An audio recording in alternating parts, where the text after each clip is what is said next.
The Silkland 90-degree angle adapters. I asked the company for a sample so I could review it, and they did. So let me show you why these are so cool.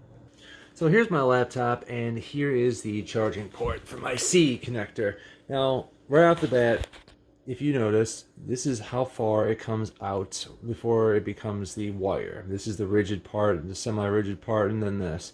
But if you've had any charger ever in your life, if I move it, I have to move all the way back here before it doesn't have any tension, because what happens is if you keep shaking it in there, you destroy your port or you destroy your cords. So we've gone through so many of these cords before.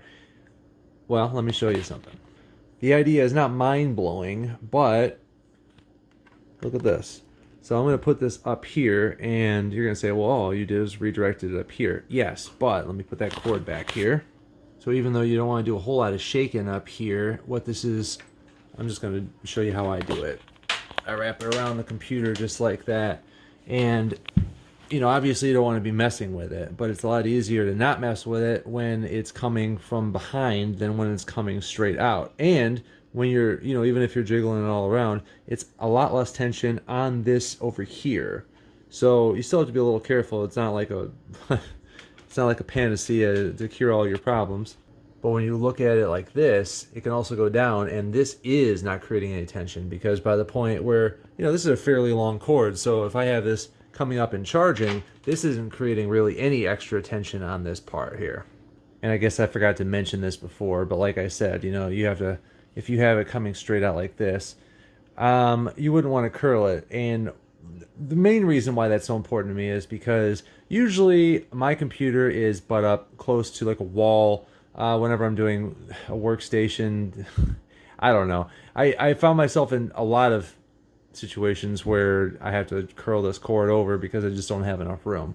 So what's cool about that is I don't, well, you know, you saw the profile. This has to come out this far before I can start curling it before I have damage, but I have to have it going straight up and down. If I have it going up or down, it reduces the profile by a bunch. So that actually saves me a lot of space, and that is very useful in my situation because I found myself unusually close to walls for whatever reason.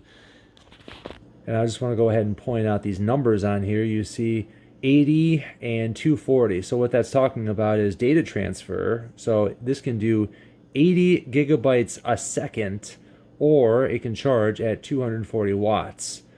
That's actually high tier, so it doesn't matter, like, if you're able to charge at those speeds or if you're able to download that speed, this is not going to interfere with that.